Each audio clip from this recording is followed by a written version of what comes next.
de marcha. Y luego como la misma patica se va hacia adelante por el aire y es la parte de balanceo, ¿sí? Hay que mirarlo muchas veces porque uno se confunde viendo tantas patas ahí, uno dice, Dios mío, ¿sí o no? ¿Sí? ¿Cómo es esta vaina, no? Entonces, ese es el ciclo. Entonces, ¿de dónde va un ciclo? Hasta aquí. Cuando yo doy el otro paso, esto es un paso, entonces eso es el paso, eso es un ciclo. Digamos. Aquí tenemos lo mismo. ¿Qué nos dice? Que el periodo de soporte es del 62%. No hay gente tan desocupada de ponerse a medir exactamente eso, ¿no? No tienen nada que hacer. Y un 38% de balanceo. Pero nos están diciendo que las dos están, digamos, traslapadas la una sobre la otra un 20% más del tiempo. O sea, en un 20% del tiempo nuestros dos pies están en la tierra. ¿Sí? Los dos. ¿Y eso qué tiene que ver con los Juegos Olímpicos? ¿Por qué?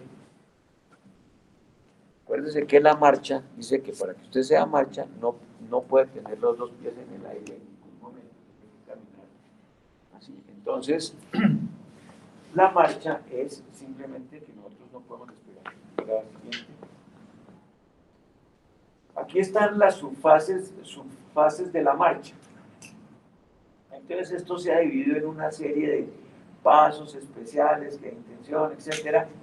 Esto realmente a mí personalmente no me parece importante para uno como médico general.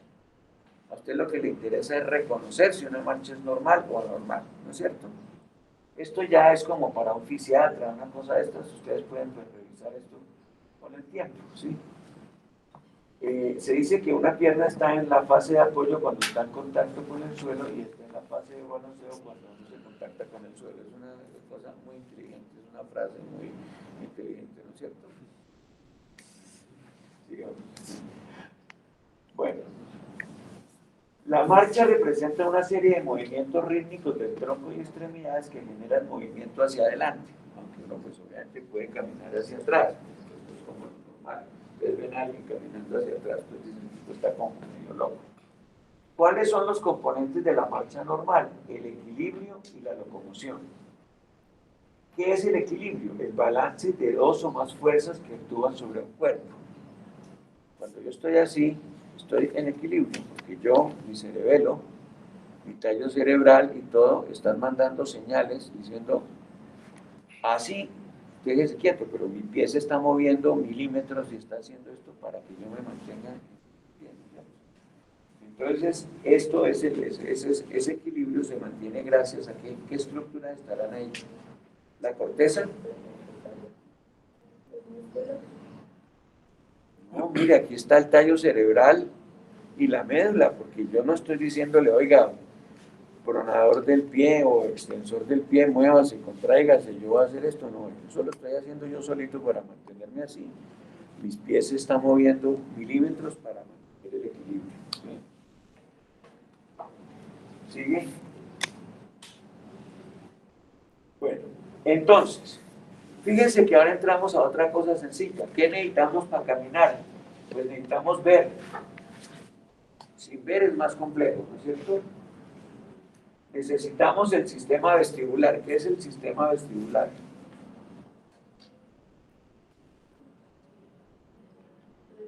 ¿Dónde queda? ¿Qué par craneano es? El octavo, doctor. ¿Cuál? ¿Cuál? El octavo. El octavo, sí señora, muy bien, el octavo paro estatoacústico, ¿sí? Entonces el sistema vestibular es el que tiene los canales semicirculares, que nos van a indicar nuestra posición en el espacio. Entonces eso lo necesitamos también para caminar. Y la vía propioceptiva, ¿qué es la vía propioceptiva? Ya les proporciono, o sea, ¿Ah? como la percepción que tenemos de todo, qué tamaño, parado, el todo. Bueno, no, eso no, la propiocepción es mi situación en el espacio. Lo que tú estás hablando de la otra es la estereognosia, que es identificar objetos, son formas de sensibilidad más refinadas, que yo veo mi relación con objetos en los cuales yo puedo identificar identificar, por ejemplo, con el tacto sin verlos, etcétera. Son formas más elaboradas de sensibilidad. Pero la sensibilidad me indica a mí la propiocepción. Si yo cierro los ojos, yo sé cómo estoy parado. Yo puedo pensar, eso es la propiocepción. Entonces, el procesamiento de la información se hace en la médula espinal, en el tronco cerebral, en el cerebelo y en los hemisferios cerebrales. ¿Sí? Está muy claro. La respuesta, o sea, tenemos los sistemas aferentes que nos llevan la información. Todos ellos generan reflejos. ¿Sí? Llegan a los centros de procesación de la información. En la médula, ¿en qué forma? En el reflejo de tracción y retracción. ¿Sí? En el tronco cerebral, movimientos más elaborados, movimientos automáticos. En el cerebelo, él nos ayuda a coordinar, que el movimiento sea fino, que el movimiento sea armonioso. Y los hemisferios pues van a darnos a nosotros la sensación del movimiento, qué es lo que queremos hacer, la parte de la voluntad, ¿sí? Y la parte de la coordinación de acuerdo a lo que queremos. La vía piramidal es la vía descendente motora, a partir de la cual hacemos nosotros todos los movimientos, inclusive caminar. Esa vía es una vía de dos neuronas, la neurona motora superior y la neurona motora inferior. ¿Sí? Mi doctora, cuando alguien le quiere aconsejar a usted que no haga una cosa, ¿qué le dice? No, le dice, piénselo. ¿Sí o no? ¿Sí o no? Ese hombre no le conviene. ¿Sí? Piénselo. ¿Sí o no? ¿Por qué será eso?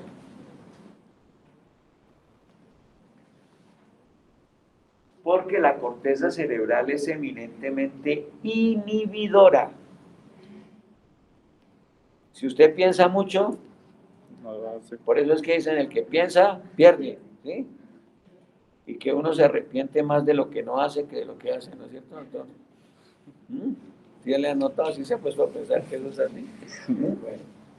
Entonces, la neurona motora superior, ¿qué hace? La neurona motora superior que viene desde el área motora y hace parte de dos haces, de las córtico-bulbar cuando se trata de pares craneanos y de las córtico-espinal cuando se trata de la médula espinal y de todas las raíces motoras.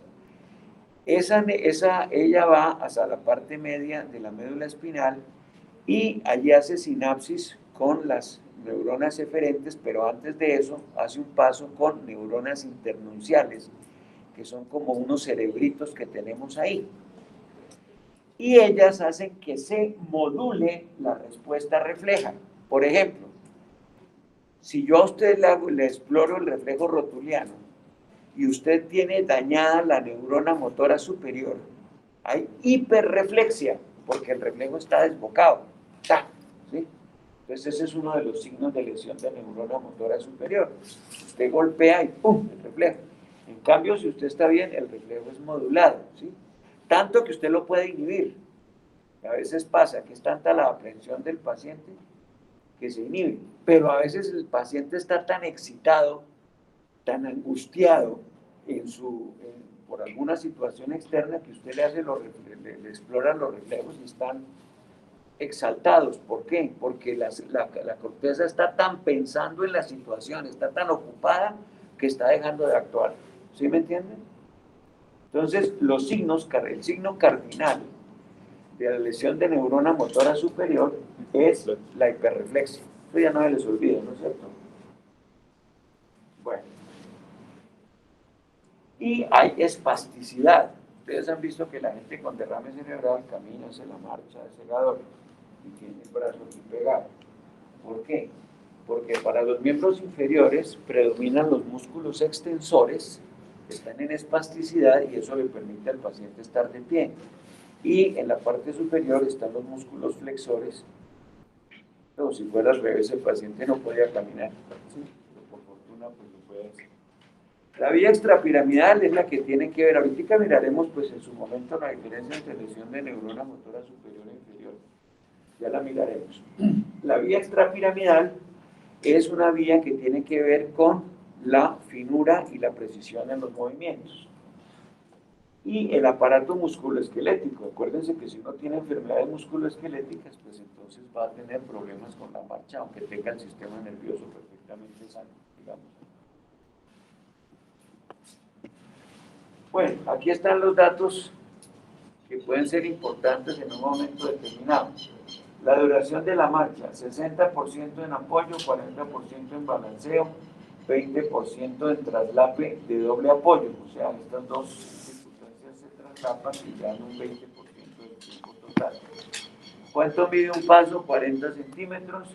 ¿Cuál es la altura que se lleva al pie? 5 centímetros.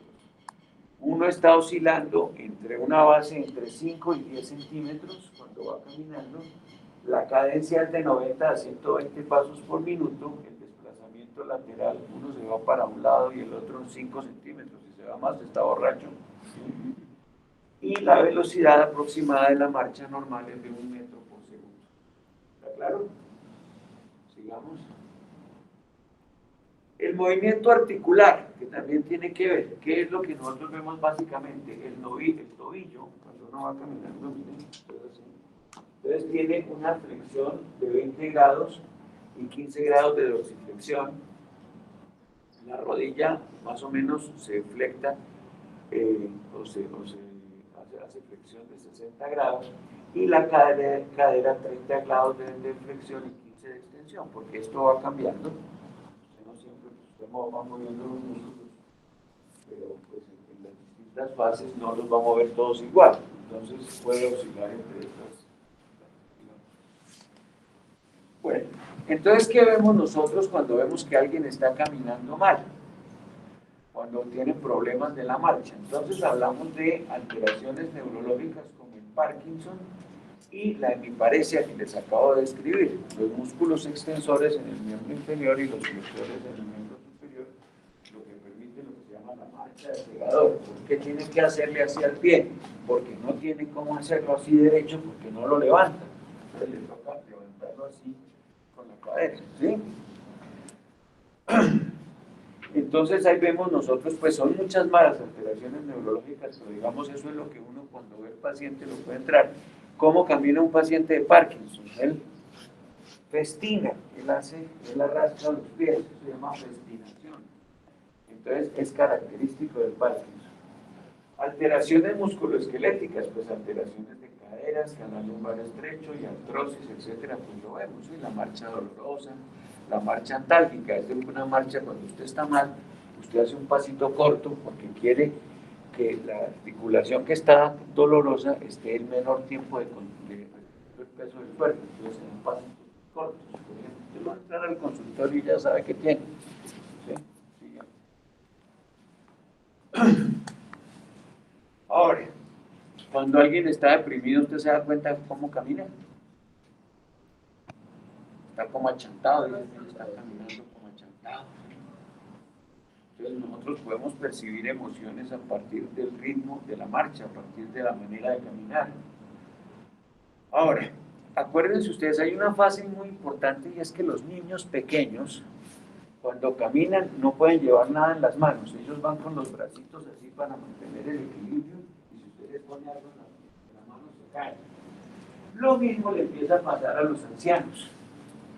Y es que el anciano va caminando y si usted le habla, él para, porque él no puede hacer las dos cosas al mismo tiempo. ¿Sí? ¿Se han notado eso? ¿Sí? Entonces es como una regresión de esos reflejos. ¿Sí? Entonces ahí tenemos esto. ¿Qué quiere decir eso? Que ese paciente va a tener un riesgo alto de caídas, tiene dificultades para el autocuidado y tiene riesgo de la necesidad de ser institucionalizado. En un paciente con insuficiencia cardíaca congestiva, la marcha predice alteraciones en la fracción de inyección y en la mortalidad. ¿Quién hace el diagnóstico de falla cardíaca descompensada? El portero del hospital. Doctor, llegó un paciente en falla. Es que eso se lo dicen a uno.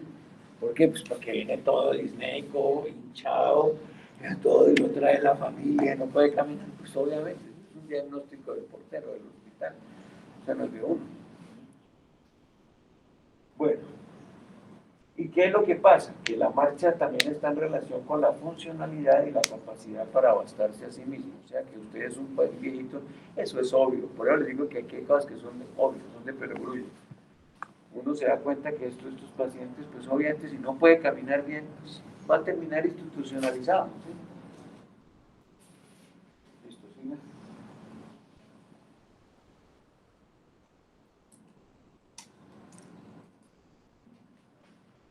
¿Qué pasa? ¿Qué pasa? La carrera. ¿Qué diferencia tendrá el paso de la carrera con el paso de caminar? Y el apoyo a los pies. Si usted vuela, mire, esta vieja va en un solo pie, ya va el otro ya, ¿sí? Y hay un momento en que está volando, ¿sí? Están en el aire los dos, ¿sí? Entonces, esto es importante. Es la diferencia entre la marcha y la carrera, ¿sí? El cuerpo se desplaza hacia adelante en el aire, volando, ¿sí? Por eso dice, voy volando. Entonces viene el apoyo en un apoyo monopodal y el brinco en el aire igual. Esa es la diferencia entre la marcha, digamos. La fase, entonces la diferencia entre carrera y marcha, la fase de vuelo que existe en la carrera y no en la marcha. Y la fase de doble apoyo que existe en la marcha, pero no en la carrera. Acuérdense que vimos que el 20% del paso está traslapado, son fase de balanceo y fase de apoyo, ¿sí? Eso suena como a pregunta de examen. Sigamos. Bueno, entonces aquí tenemos nosotros el nivel inferior que viene dado por los receptores en los usos musculares, aferencias a la médula y estos estímulos llegan hasta la región sensorial del tallo cerebral, de la corteza cerebral. Entonces, en la parte inferior tenemos las motoneuronas del asta anterior de la médula espinal y motoneuronas de los núcleos motores. Ya hablamos de las neuronas internunciales, son como cerebritos que ayudan a modular en la médula espinal la intensidad de una respuesta refleja, porque vienen influenciadas de la corteza cerebral por el haz córtico espinal, ¿sí? O córtico vulvar. Los núcleos del tronco del encéfalo constituyen el intermedio junto con los sistemas moduladores. Están formados por los ganglios basales y el cerebelo. Entonces, ¿yo qué quiero que les quede claro? No esta neuroanatomía, que es complicado verificar, pero sí que les quede claro. Médula espinal. Entonces, ¿qué tenemos? Reflejos primitivos. Respuestas inespecíficas y automáticas. A nivel del tallo cerebral, ¿qué tenemos? Coordinación, movimientos automáticos, ¿sí? La compensación automática. Y a nivel de la corteza, ¿qué tenemos? La voluntad y la coordinación y el propósito de hacer el movimiento. Entonces, la médula espinal, pues esto ya lo vimos, ¿sí? La médula espinal es el mismo sistema nervioso central de un gusano. Usted lo toca y el gusano se va. Usted lo toca con algo y él se va, se retrae, se va. ¿Sí? Si usted lo desequilibra, entre comillas, pues él trata de volver a recuperar nuevamente. Es exactamente lo mismo que nosotros tenemos. Entonces, ¿qué se requiere? Un receptor sensorial, que en este caso son los usos musculares o las respuestas sensitivas al dolor, al pinchazo, fibra sensorial aferente, centro integrador, fibra motora aferente y efector, que es el músculo esquelético. Yo creo que eso está claro, ¿no es cierto? Siguiente. Entonces ahí está el martillito de reflejos y el golpe. ¿Qué hago yo cuando doy el golpe? Le provoco al músculo una tracción inmediata y entonces ¿qué hace? El acto reflejo es contraer el músculo porque fue traccionado, pero si lo contraigo demasiado, pues me puedo lesionar.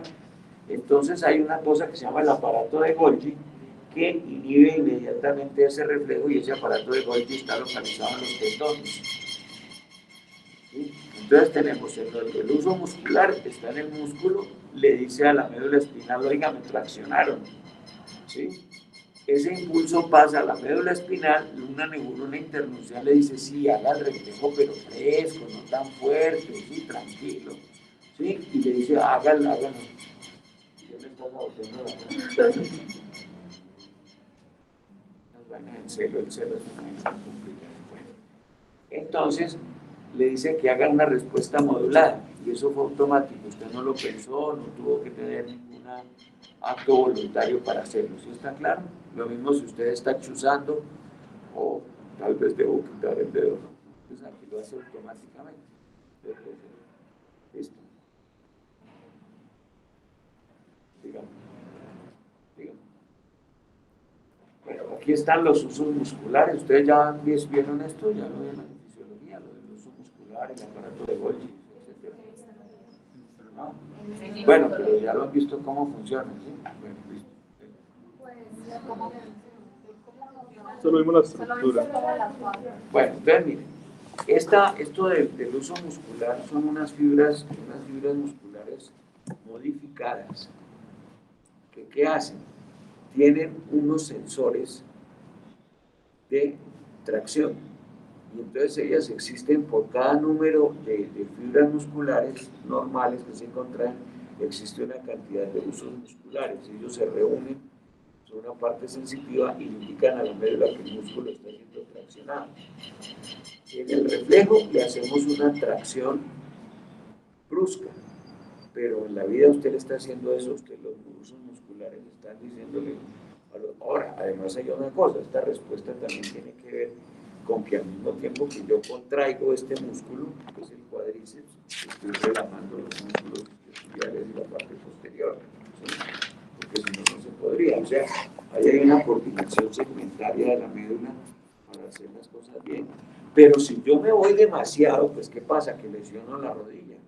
Entonces tiene que haber algo que amortigue eso, que es el órgano de Golgi, que le dice fresco, fresco, tranquilo, ¿sí? Ya, no tanto, ¿sí? Listo, sigamos. El tronco o el tallo cerebral, ¿de qué se encarga? Del tono muscular, de la regulación de la postura, del mantenimiento del equilibrio y de los movimientos estereotipados. ¿Sí? Ahí estábamos hablando de la masticación, de la marcha, manejar carro, etcétera. Todo eso. Y ahí ustedes encuentran el mismo esquema de cómo esto se hace. Esto se hace a través de unas vías que se llaman supraespinales, o sea que de la médula, donde tenemos los receptores, dirigimos unas aferencias que ya no solo van hasta la médula, sino que suben por unas vías sensitivas, ¿sí? La vía del dolor, la temperatura, la vía propioceptiva, etc. Suben hasta el tálamo, básicamente, y hacia la corteza cerebral, pero pasan por el tallo y ahí hacen su trabajo. Entonces, sigamos. Vías, ¿cuáles son estas vías supraespinales? La formación reticular o sustancia reticular, los núcleos vestibulares. ¿A qué nos suenan? La formación reticular, ¿qué es esa vaina? ¿Quién sabe qué es eso? Eso es lo que lo mantiene a uno despierto. ¿Sí? Cuando usted tiene un trauma craneoencefálico y se le inflama la vía de la formación reticular, usted entra en somnolencia. Entonces me toca estimularlo para que, y lo dejo de estimular y usted vuelve y queda otra vez dormido. O si hay una disrupción completa, usted está en coma. Si hay una lesión completa de la vía reticular. El núcleo rojo, que es una porción mesencefálica, que es un núcleo de relevo encargado de mantener la coordinación motora, pero sobre todo de los miembros superiores, de la parte superior del cuerpo. Y los tubérculos cuadrigéminos, que es la información visual, básicamente, aunque también dicen que tiene otro tipo de información, sigamos. Entonces, la formación reticular o sustancia reticular ejerce su acción excitadora o inhibidora sobre vías que terminan en las motoneuronas o interneuronas medulares a través de dos tractos. El primero excita a las motoneuronas extensoras, encargadas de mantener el cuerpo erguido contra la gravedad. Acuérdense, usted está extendido contra la gravedad. ¿Sí? Y el segundo inhibe esas mismas neuronas para modular, que usted no sea como un robot, que usted sea como un tipo tieso, así como cuando uno camina así con las rodillas tiesas, ¿sí? Entonces es un excitador inhibidor, el tono muscular. Entonces, ¿qué pasa? Que ese equilibrio entre excitar e inhibir, mantiene al músculo un poquito contraído, que es lo que se llama el tono muscular. Una cosa es que usted sea como una muñeca de trapo, ¿sí? Y otra cosa es que tenga cierto tonito.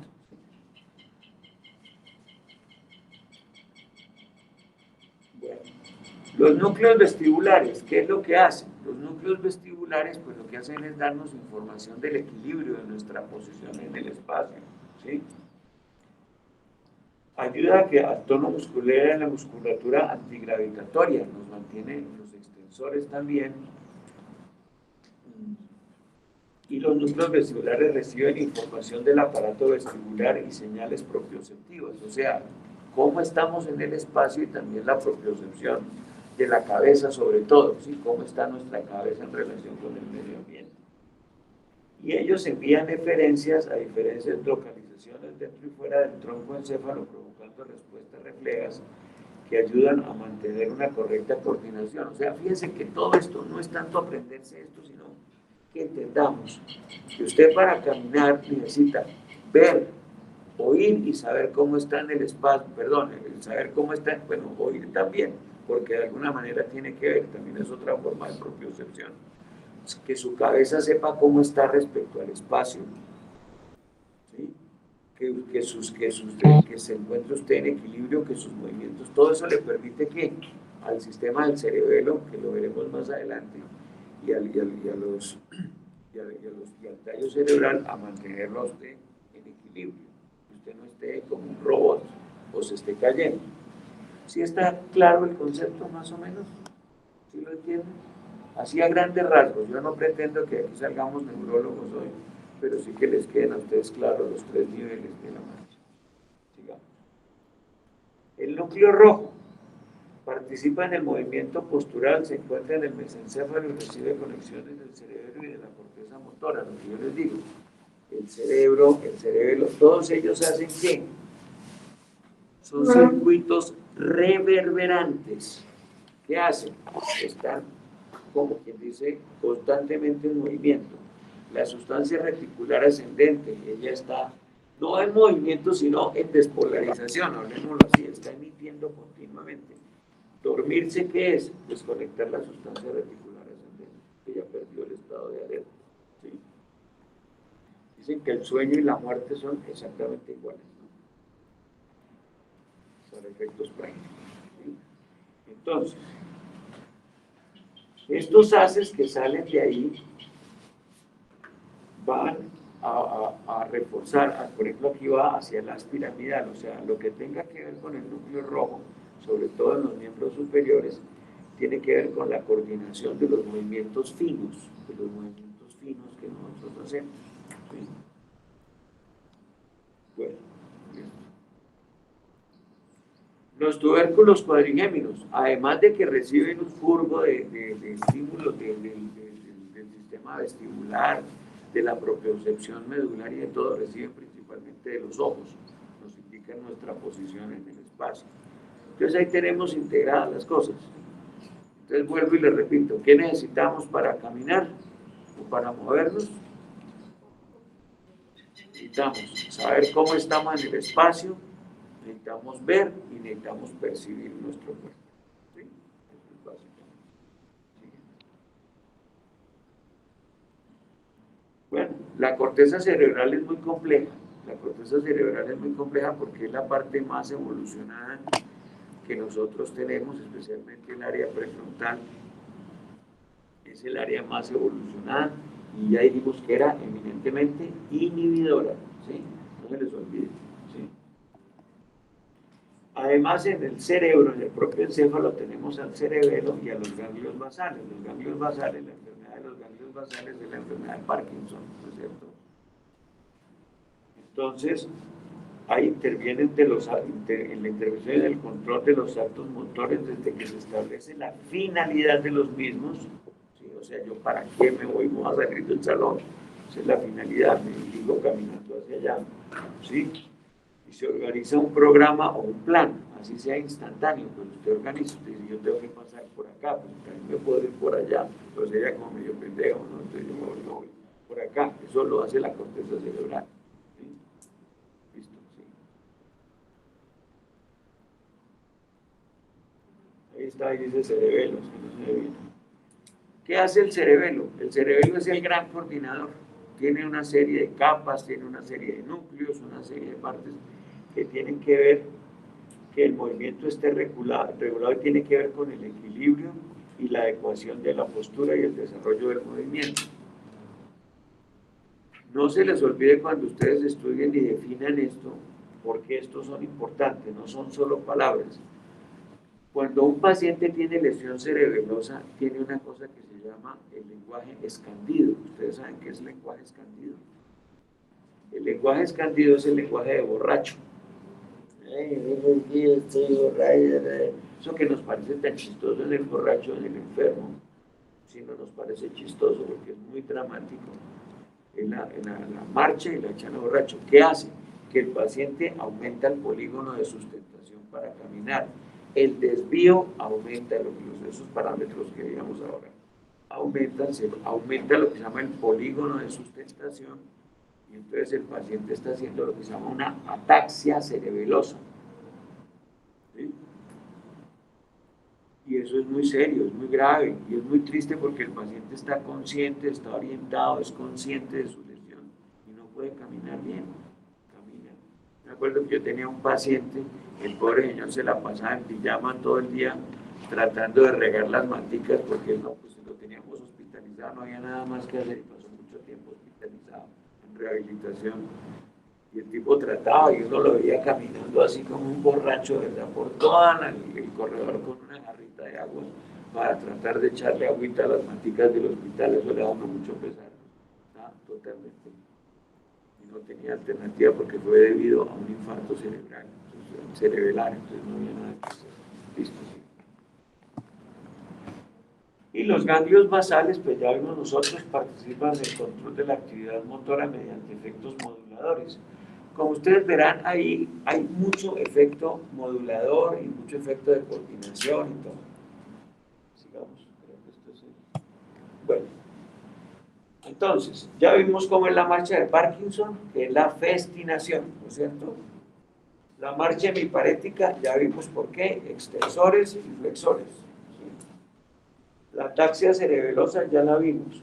La marcha en tijeras, que es por una lesión de los receptores medulares. Cuando hay una lesión medular, entonces se presenta la marcha en tijeras, se las dejo como investigación. La lesión de neurona motora superior, entonces, ¿qué nos dará la lesión, la diferencia entre las dos? Lesión de neurona motora superior, hiperreflexia y espasticidad. Acuérdense, eso es importante. Y la lesión de neurona motora inferior, ¿hay qué? Pues si yo le hago el estímulo, no va a llegar ningún estímulo a la médula. Entonces hay hipo o arreflexia y hay flacidez muscular y hay fasciculaciones con movimientos de denervación, porque se está perdiendo el contacto con el nervio y el músculo. ¿Sí?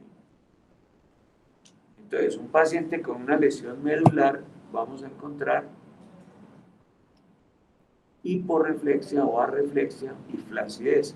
En un paciente con un derrame cerebral vamos a encontrar espasticidad, hiperreflexia y la aparición de un reflejo de extensión plantar, se llama el signo de Babinski, que es, el Babinski es normal en los niños pequeños, pero en el adulto ya se pierde. Entonces cuando usted le soban así la planta del pie, usted tiende a hacer así.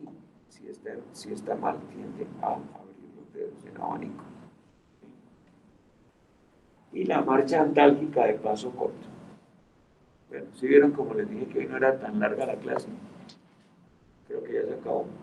Doctor, una pregunta. Sí, señor. O sea, la lesión en neurona, o sea, la neurona motora superior se encuentra a nivel de la corteza.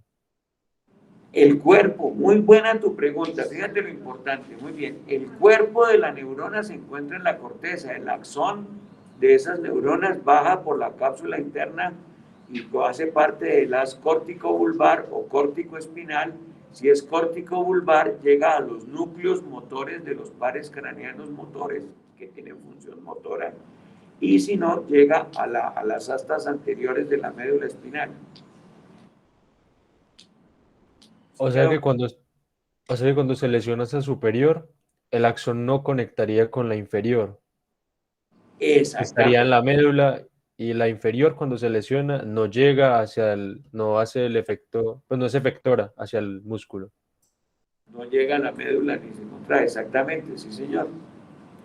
Ahora, hay unos síndromes neurológicos, por ejemplo, la compresión de la médula espinal, pues que nos va a mostrar en algunos niveles lesión de neurona motora superior y en otros niveles lesión de neurona motora inferior. ¿Por qué? Porque algunos de los sitios, si está la lesión, por ejemplo, a nivel cervical, pues cuando bajan hacia los pies, los axones que vienen de la corteza se van a comportar como una lesión de neurona motora inferior. Entonces usted tiene de neurona motora superior, entonces usted tiene hiperreflexia en los miembros inferiores, pero tiene arreflexia en los miembros superiores. ¿Sí? ¿Sí me entiende? ¿Por qué? Porque hay lesión ahí, eso depende de la zona lesional. Bueno, ¿entendieron, mis queridos niños? Todos me dicen como esos burritos que llevan en los taxis que van haciendo esto. Miren, yo les quiero decir una cosa. Yo entiendo las dificultades que hay para que todo esto se entienda, para que las clases sean lo óptimo que uno quiere que sean.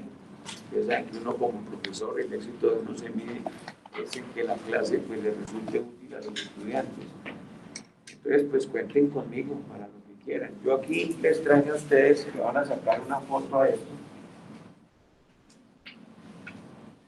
Este es el artículo central que yo utilicé.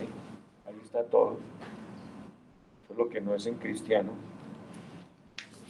Entonces sáquenle una foto para que tengan ahí la referencia y me lo devuelven. Una foto a la referencia, al título. Está gratis en internet. Es un artículo supremamente bueno. Tiene todo.